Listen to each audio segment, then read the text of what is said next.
दोस्तों नमस्कार। दोस्तों मैं सतबीर सिंह अपने YouTube के भारत लिंक ग्लोबल चैनल पर आपका स्वागत करता हूं। दोस्तों जब से भारत पाकिस्तान के युद्ध में भारत ने सीज फायर यानी युद्ध विराम की घोषणा की है, तब से पूरा देश हैरान है और छटपटा रहा है और दुखी है कि ऐसे कैसे हो सकता है कि हम युद्ध के अंदर जीत की दहलीज पर जाकर जीत के सिर्फ एक कदम दूर थे और पाकिस्तान घुटनों के बल आ चुका था और वो सरेंडर कर देता और हम वापस कैसे हट गए।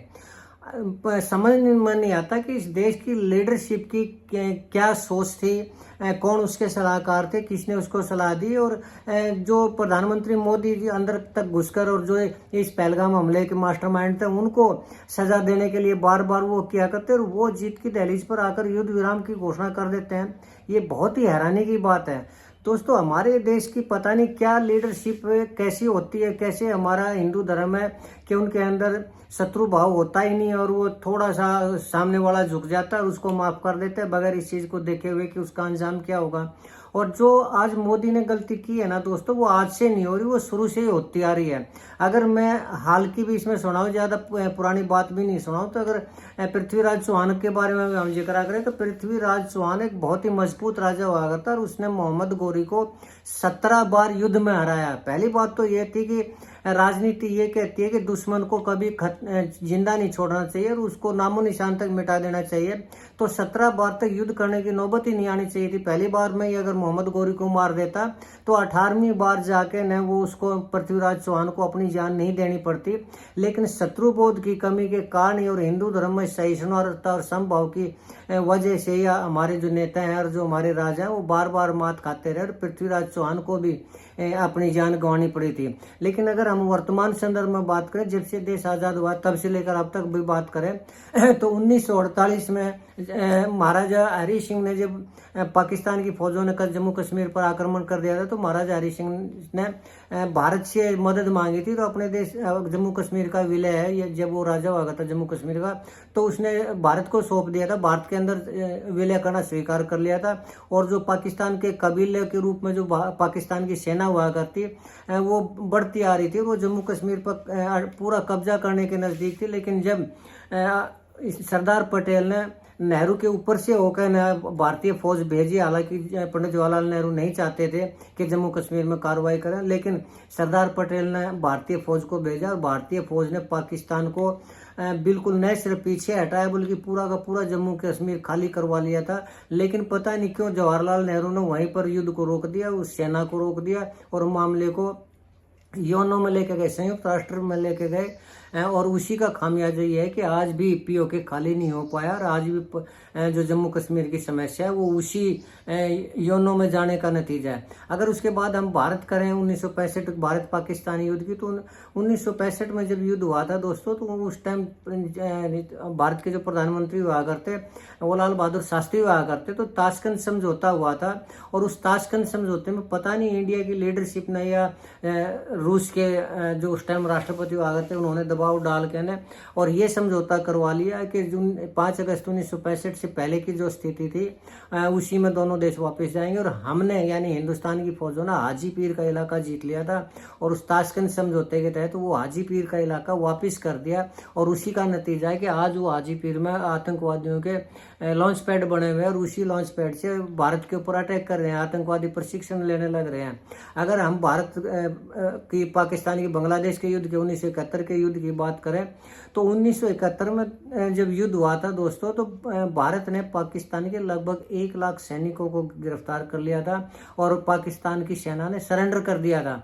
लेकिन 1972 में शिमला समझौता हुआ, तो शिमला समझौते में इंदिरा गांधी ने पीओके को बगैर खाली करवाए उन 1 लाख सैनिकों को वापस सौंप दिया। और वो पीओके अगर उस टाइम इंदिरा गांधी चाहती और उसको ये शर्त रखती कि पहले पीओके खाली करो, तो पाकिस्तान को पीओके खाली करना पड़ता। लेकिन इंदिरा गांधी ने पता नहीं नेहरू वाली गलती की और उसने पाकिस्तानी सेना को वापस जाने दिया और वो पीओके की समस्या आज भी एक हिस्से की ऐसी बनी हुई है। लेकिन चलो ये तो इंदिरा गांधी की और नेहरू की बात थी। अगर हम बीजेपी सरकार की बात करें तो दोस्तों 1999 में कारगिल युद्ध हुआ था। सभी जानते हैं कि वहां पर पाकिस्तान की फौज थी वो कबालियों के रूप में लड़ने लग रही थी। तो अमेरिका के कहने से जब हमने जीत दर्ज की तो अटल बिहारी वाजपेयी उस टाइम हरियाणा भारत के प्रधानमंत्री हुआ थे, उन्होंने बिल क्लिंटन के कहने से पाकिस्तान के उन सैनिकों को सेफ पैसेज दे दिया। अगर उनको सेफ पैसेज नहीं देते, उनको अरेस्ट कर लेते या उनको मार देते, तो पाकिस्तान अपने आप सरेंडर कर देता। अगर हम कारगिल युद्ध के बाद दोस्तों, अगर अब वर्तमान में जो कि हमारे हिंदू हृदय सम्राट हर जो मोदी जी ये जो कहते हैं कि देश नहीं झुकने दूंगा और ये नहीं करने दूंगा, वो 2021 की बात करते हैं दोस्तों। हम 2021 में लद्दाख के अंदर चीन ने घुसपैठ कर ली थी और उसी घुसपैठ के कारण कैलासा हाइट को के ऊपर कब्जा कर लिया था और भारत के फौजों ने इसके प्रधानमंत्री के कहने से कैलासा हाइट को खाली कर दिया था और उसी कैलासा हाइट के ऊपर अब चीन का कब्जा है और वही कैलासा हाइट रणनीतिक रूप से आज चीन के पक्ष में है। चीन के फौज है वहाँ पर, हमारी फौज है नहीं, चीन की फौज वहाँ पर है, जो हमारे लिए बहुत नुकसानदायक है। ये मोदी के टाइम की बात है। अगर दोस्तों 2021 को भी छोड़े तो वर्तमान समय की अगर हम बात करें तो आज इस युद्ध के अंदर सभी जानते हैं कि भारतीय सेना ने कितना शौर्य का परिचय दिया, कितने वीरता का परिचय दिया और भारतीय वायुसेना ने पाकिस्तान के जितने भी अटैक थे, चाहे वो ड्रोन अटैक थे या मिसाइल अटैक थे, 100% उनको निष्क्रिय कर दिया, उनको मार गिराया।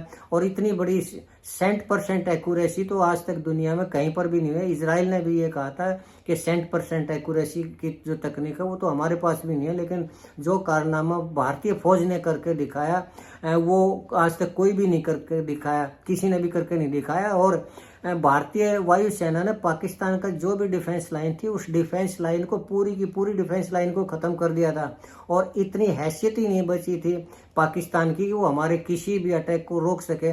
और जितने आतंकी जो थे बावलगढ़ या और जितने भी 9 आतंकी लॉन्च पैड थे उनको ख़त्म कर दिया था और 7 जो एयरपोर्ट थे उनके ऊपर भी काफ़ी नुकसान कर दिया था भारतीय फौज ने। और पाकिस्तान जो बिल्कुल बेबस हो गया था। तो अगर भारतीय फौज अगर और अटैक कर देते और 1 रात 2 रात का और अगर मोदी सीज फायर नहीं करते तो मुझे पूरा यकीन था कि जितने भी परमाणु स्थान थे, परमाणु हथियारों के रखने के स्थान थे, भारतीय मिलिट्री जो एयरफोर्स थे उनको ख़त्म कर देती और जितने भी फाइटर जेट थे, चाहे वो चाइना के दिए हो, JF-10 हो, JF-17 हो या F-16 हो, सारे के सारे उनको भारत सिर्फ 2 दिन की लड़ाई के अंदर भारत की वायुसेना उनको ख़त्म कर देती है।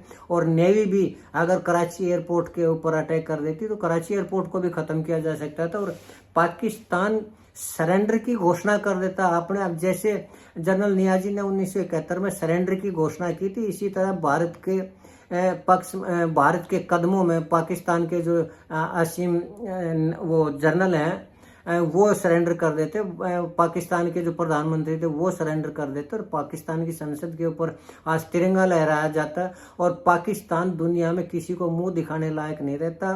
और भारत चाहता तो उसके टुकड़े टुकड़े भी कर सकता था, क्योंकि बलूचिस्तान भी अपना काम करने लग रहा था। अगर 2 दिन की बलूचिस्तान को और भारतीय फौज की सपोर्ट मिल जाती तो बलूचिस्तान को आज़ाद करवा सकता था और पाकिस्तान के टुकड़े टुकड़े हो सकते थे। लेकिन मैं समझ में नहीं आता है कि जो गलती हमारे पूर्वजों ने की है वही गलती नरेंद्र मोदी ने कैसे कर दी। नरेंद्र मोदी जो ये कह रहे हैं कि देश नहीं झुकने दूंगा, देश नहीं मिटने दूंगा, और इतनी बड़ी बड़ी फेंकते। और जब युद्ध के जब भारतीय सेना ने पाकिस्तान को लगभग हरा ही दिया था तो उस टाइम से कदम लौटाना समझ में नहीं आता कि कौन तो सलाहकार है मोदी के, किसने ये फैसला करवाने पर मजबूर किया है। और क्या मोदी की अपनी समझ में, क्या सिर्फ मोदी बातें बातें करते हैं, क्या बातों के सिवा कुछ भी नहीं है। जो मूर्खता हमारे पहले नेहरू से लेकर न पृथ्वीराज चौहान से लेकर न इंदिरा गांधी तक ने की, वही मूर्खता नरेंद्र मोदी कर रहे हैं। समझ नहीं आ रहा है कि मोदी मूर्ख हैं, कायर हैं, विश्वासघाती हैं या कमज़ोर हैं, या उनको बनाया गया है, उनको मूर्ख बनाया गया है, या उनको कमज़ोर किया गया है, या विश्वासघात करने पर मजबूर किया गया है। ये बात समझ में नहीं आ रही कि मोदी जितना सशक्त प्रधानमंत्री भी वही गलती कैसे कर सकता है जो पहले आज तक के प्रधानमंत्री करते आए हैं। ये देश के लिए बहुत ही घातक निर्णय रहेगा दोस्तों। मैं समझता हूं कि एक बार फिर से मुझे लगता है कि पाकिस्तान की जो फौज है वो अपनी हरकतों से बाज नहीं आएगी और वो सीज फायर का उल्लंघन कर भी रही है, करेगी भी। आज जो गलती मोदी ने की है, अगर वो दोबारा से सीज फायर का उल्लंघन करते, मैं समझता हूँ कि अब भी मौका है भारतीय फौज के सामने, लेकिन लीडरशिप की जो इच्छा शक्ति के बगैर भारतीय फौज भी कुछ नहीं कर सकती।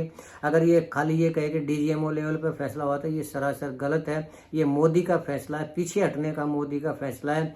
जो मोदी आज तक कांग्रेस मुक्त भारत की घोषणा करते आए हैं, अगर ऐसी मूर्खता वो कर रहे हैं तो मुझे लगता है कि देश की जनता को भी मोदी मुक्त भारत की घोषणा कर देनी चाहिए। क्यों? क्योंकि ऐसा कमजोर निर्णय लेने वाला प्रधानमंत्री भारत को नहीं चाहिए। आज जब मौका आया था और पूरे देश की भावनाएं, पूरे देश का सपोर्ट मोदी सरकार के साथ था, देश के साथ था, और हमारी सेना वास्तव में ही ऐसा कार्य करने लग रही थी जो कि अमेरिका और चीन और रूस की सेना भी नहीं कर पाई। वास्तव में उसने अपनी श्रेष्ठता जाहिर की, लेकिन भारतीय फौज के इस कारनामे को मोदी ने धूल में मिला दिया। दोस्तों, बड़े दुख के साथ कहना पड़ रहा है कि मोदी ने भी वही गलती की जो हमारे पहले के प्रधानमंत्रियों ने की, और ये अनुचित है, ये देश की भावनाओं के खिलाफ है। दोस्तों, मैं सिर्फ इतना ही कहना चाहूँगा कि अगर ऐसे फैसले मोदी लेते रहे तो देश की जनता को चाहिए कि वो मोदी मुक्त भारत करे और योगी को लेके आए ये प्रधानमंत्री के रूप में। फिर ऐसी उम्मीद है कि दोबारा ऐसा नहीं होगा।